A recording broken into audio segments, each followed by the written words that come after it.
Сейіт Али Мелектің қатерлі ісікке шалдыққанын білетін, бірақ оны білдіргісі келмеді. Өйткені Мелек 20 жыл бұрын үйленуден қашып кеткендіктен әкесінен кешірім ала алмаған. Ол әкесінің тек мейіріммен кешірім жасағанын қаламады. Махмуд Сейіт Алидің сөзін естігеннен кейін Мелек үшін бәрін жасырды. Бірақ Мелек ауруы күннен күнге ауырлай берді. Түнде ауырсыну оған ұйықтауға мүмкіндік бермеді. Дифне мұны көріп жасырын жылады. Сейіт Али мен ұлдары қайтадан ауруханаға келді. Бұрын дәрігер Мелектің ауруын сүйіп, майын ауыстыру арқылы емдеуге болатынын айтқан. Сондықтан олар сәйкестік тексерісіне келуді жоспарлады. Дәрігер Мелектің иммунитеті күшейгеннен кейін ғана бұл әдісті қолдануға болатынын айтты. Олар алдын ала сәйкестік тексерісін жасай алады. Егер сәйкес келсе, Мелекке хабар беріледі. Үйде Мелек қайта есінен танып құлады. Апайы оны ауруханаға апаруға көндірді. Мелек апайына өз ауруын айтты. Ол өзінің сырын сақтап қоюын өтінді. Апайы Мелекке қатты алаңдап, оны құшақтап тыныштандырды. Мелекке жеке бөлме беру үшін Дифне мен Керем әдейі дауласты. Бір-бірінің заттары өз орнын басып кеткенін айтып шағымданды. Мелек араша түсіп, Сейіт Али сол жерде келісіп, оларды Митхаттың бөлмесіне көшіруге болатынын айтты. Кадрия дереу қарсы шықты. Митхаттың бөлмесі өз баласына арналған. Апайы да баласы әлі туған жоқ екенін, туған соң өзімен бірге жататынын айтты. Кадрия ашуланып үнсіз қалды. Бірнеше күннен кейін бүкіл отбасының сәйкестік тексерісінің нәтижесі шықты. Өкінішке орай, сәтті болмады. Сейіт Али Мелекті көріп, құшақтағысы келді, бірақ Махмуд оны тоқтатты. Өмір әскерден демалысқа келді. Ол уәдесін орындап, Дифнеге үйленуге ұсыныс жасамақ болды. Бірақ Дифне қайтадан Сейіт Али мен Джумалидің арасындағы жанжал тудырудан қорықты. Мелек әкесінің пікірін сұрады. Сейіт Али, сен оның анасысың, Дифненің тағдырын шешуге құқығың бар деді. Мелек Сейіт Алидің оны елемейтінін ойлап, мен Дифнені өзіммен аламын, жаңа үй тауып, сонда шығарамын, деді. Бірақ Сейіт Али, Дифне бұл отбасының баласы, оны осы жерден шығарамыз деді. Мелек Сейіт Алидің шешіміне ризашылықпен таң қалды. Бүгін өмірдің құдалық айттыруға келетін күні болды. Сейіт Али Джумалиді көндіріп, балаларға бақылауды тоқтатуды сұрады. Алдыңғы ұрпақтың өкпе реніштері балаларға ауыртпалық болмау керек деді. Джумали сәл жұмсарған еді, бірақ Кенан бірнеше адаммен келіп көшенің көрінісін және атын өзгертуге дайындалған. Ол жанында орналасқан саудагерлерді сатып алып, көшедегі акциялардың ең ірі иесіне айналды. Джумали Сейіт Алиге ашуланды. Сол жігітке назар аудар дедім. Сен тек отбасыңдағы жанжалды шешуге тырыстың деді. Енді біздің 100 жылдық кәсібімізді бұл адам өзгертеді. Дифне екі адамның дауласып жатқанын көріп, өмір мен ісі қайта болмайтынын біліп, көңілі түсіп үйге оралды. Мелек оны көріп жүрегі ауырды.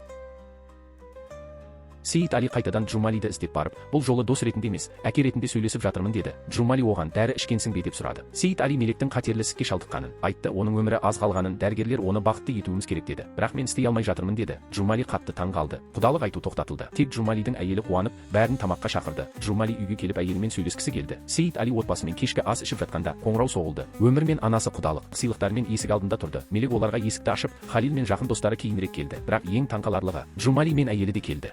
Дифне мен өмірдің үйлену рәсімі аяқталды. Тіпті Джумалидің әйелі бұл рәсімге келіспеді.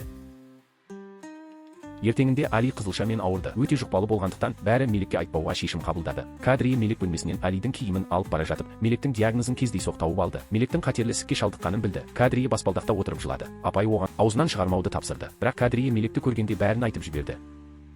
Мелек оны тыныштандырып, Сейіт Алиге айтпауын өтінді. Бәрі Мелектен жасырып, кезекпен Алиге қарады. Али анасын қатты сағынғандықтан Мелекке жетіп, оны құшақтағысы келді. Дифне оны артынан ұстап, Сейіт Али Мелекті алдын алды. Мелек Алидің ауруын алаңдап, оған жақындап қарағысы келді. Сейіт Али оны күштеп тоқтатты. Ауруыңды ауырлатып аласың деді. Мелек Сейіт Алидің ауруын білетінін сол кезде түсінді. Әке мен қызы бір-біріне деген сағынышын айтып отырды. Сейіт Али Мелекке 15 жыл бұрын жазған хатын көрсетті. Мелек Сейіт Алидің оны сол кезде кешіргенін білді. Бірақ Джумали бұл өшпенділіктен шыға алмады. Сондықтан мойындағысы келмеді. Әке мен қызы бір-бірін құшақтап, Сейіт Али өз қызын ашық құшақтай алды. Дүкеннің жеткізушісі жұмысын тоқтатып, Халил мұны ойлап отырды. Кенан өмірдің анасынан бұл туралы естіп, жасырын Халилге төмен бағамен бір партия өнім жіберді. Халил олардың бәрі жалған екенін білді. Ал алданғандарын біліп, екеуі дереу тауарды жеткізген адамды қуып шықты. Біршама қуудан кейін оны қолға түсірді. Екеуі оны полиция қызметкеріне тапсырды.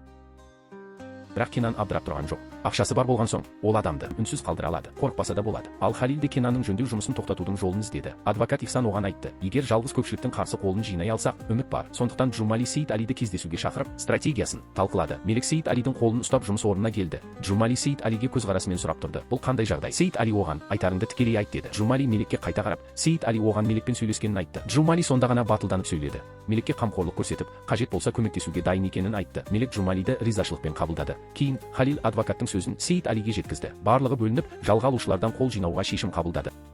Көп ұзамай қолдар жиналды. Сейіт Али бұл жаңалықты Кенанға хабарлады. Күтпеген жерден Кенан жөндеуді тоқтатты. Алпай бұл жағдайдан абдырап қалды. Кенан болса бұл мәселені өзінің жоспарына енгізгенін айтты. Барлығының көңілі өте жақсы болды.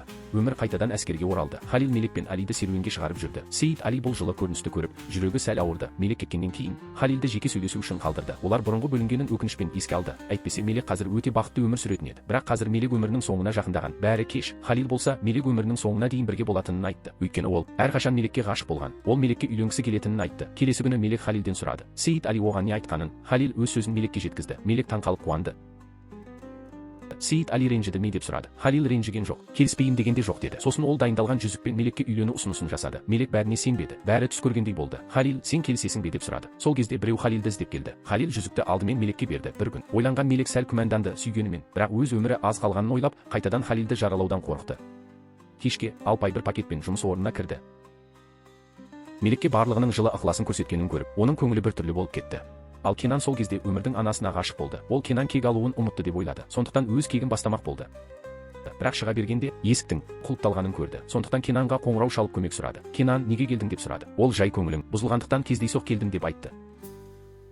Тез арада Кенан сатушыдан Алпайдың жәдігерді жеке сатып алғанын білді. Сол түнгі жұмыс орнына бару мақсатында болжап, Алпайдан сол заттарды қайтаруын сұрады. Өйткені өмірдің анасы араласса, зардап шегеді деп ойлады. Алпай әрине келіспеді. Ол бәрібір полицияға шағымданды. Кенан адамдарын жіберіп іздеткенімен әлгі заттарды еш жерден таба алмады. Ашуға булығып Алпайды ақымақ деп балағаттады. Полиция қызметкерлері шеберханаға жеткен соң Халил мен оның жақын достарын бірге алып кетті. Кейін олар Мелик пен өмірдің анасын да үйлерінен алып шығып полиция бөліміне жеткізді. Артынша төртеуі сотқа жіберіліп, жаңа дәлелдер шықпайынша уақытша қамауда болады деп шешілді. Кенан Халил мен Меликке мән бермегенмен өмірдің анасын жазықсыз деп ойлады. Ашудан үстелді аударып тастап, Алпайдың жағасынан ұстап жұдырықтамақ болды. Екеуі тағы да жанжалдасып тарасып кетті. Сейит Али мен Джумали адвокат Ихсанды шақырып, Мелик ауру, ем қабылдау керек деген себеппен оны кепілмен шығармақ болды. Бірақ Мелик бас тартып, Халилдермен бірге қаламын деді. Халил жақын досымен ақылдасып, екеуі бүкіл кінәні өз мойындарына алуға шешім қабылдап, полиция қызметкерлеріне өздері қылмысты жасағанын мойындады. Ал өмір бұл кезде тапсырма орындау барысында шабуылға ұшырап, басынан соққы алып есінен танып қалды. Дәл сол сәтте ұйықтап жатқан Дифне жүрегі шым етіп өмірдің басына бір іс түскенін сезгендей болды. Ес-түссіз жатқан өмірді бір әйел құтқарып алып жарасын таңды. Өмір оянғанда әлгі әйел оның атын сұраса да өмір өз есімін есіне түсіре алмай, қайдан келгенін, тіпті туыстарын да білмей қалды. Басынан қатты соққы алған ер адам барлық жадын жоғалтып, алдында тұрған жақындарын да танымайтын күйге түсті. Ал онымен бірге үйге оралған, оны құтқарған сол әйел еді. Өйткені өмір дәл сол әйелге ғана сенді. Өмірдің есін қалпына келтіру үшін Джумали үйдегі барлық суреттерді әкеліп көрсеткенмен өмірдің қаперіне түк кірмеді. Тіпті Дифнені де танымады. Халил мен достары кінәні мойындағаннан кейін Мелик пен өмірдің анасын босатып жіберді.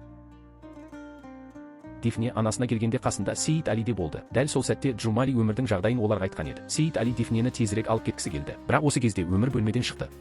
Дифне өмірді көріп қуанып кетсе де, өмір Дифнеден қашқалақтап тұрды. Дифне не болғанын түсінбей қалды. Сонда бәрі өмірдің жағдайын айтып берді. Дифне қатты қайғырды. Полиция қызметкерлері Халил ісін тергеуді жалғастырып, антик заттарды саудалайтын бір топты бақылауға алды. Дәл сол топ Алпайға зат сатқан адамдар еді. Ұсталып қалудан қорыққан олар Алпайды ұстап әкетіп, заттарды қайтарып бер деп қыса бастады. Алпай заттардың полиция қызметкерлері тарапынан тәркіленгенін айта алмай, амалсыз Кенаннан көмек сұрады. Кенан Алпаймен арадағы бауырлықты ұмытпай, ол туралы ештеңе айтпаймын. Бұл істі өзім шешемін деді. Кейін бір бейуаз адамды тауып, бүкіл жаланы соған жапты. Осылайша Халил мен оның жақын достарын босатып жіберді. Олар Меликпен бірге шеберханаға қайтып келсе, әр жері шашылып, астан кестені шығып жатқанын көрді. Өмірдің жадын жоғалтқаны қалпына келмей, айналасындағы адамдардың бәрі оған жат көрінді. Тек оны құтқарған Линаға ғана жақындауға рұқсат берді. Бұл жағдай Дифнені қатты мазалады. Шыдай алмай Линаны қуып шығып, өмірге деген сағынышымен екеуінің басынан өткеннің бәрін айтып жылады. Олардың арасындағы барлық оқиғаны Дифне бір күнделікке жазып жүрген еді. Сол күнделікті және екі ортадағы белгілерді өмірге беріп, қарашы деп үміттенді. Бірақ өмірдің реакциясы өте қатқыл болды. Осыншама күн әркім өткенді айтып шаршатқанда оның миы мүлде бос, ештеңе еске түсіре алмауы оны қатты қинап жүреді. Ашуланып Дифнені қуып жіберді. Бәрі шарасыз қалды. Өмір ешкімді танымаса да, Джумалидің әйелі ішінен қуанып жүрді. Себебі ол өмірдің Дифнені алуын бұрыннан қаламайтын. Сол әйел Дифненің күнделігін тығып қойып, өмірдің жүзігін алып Меликтің үйіне барып құдалықты бұзып шықты. Мұны естіген Джумали әйеліне ашуланды. Бірақ әйелі бәрін өмір үшін жасап жүрмін деп табандап тұра берді.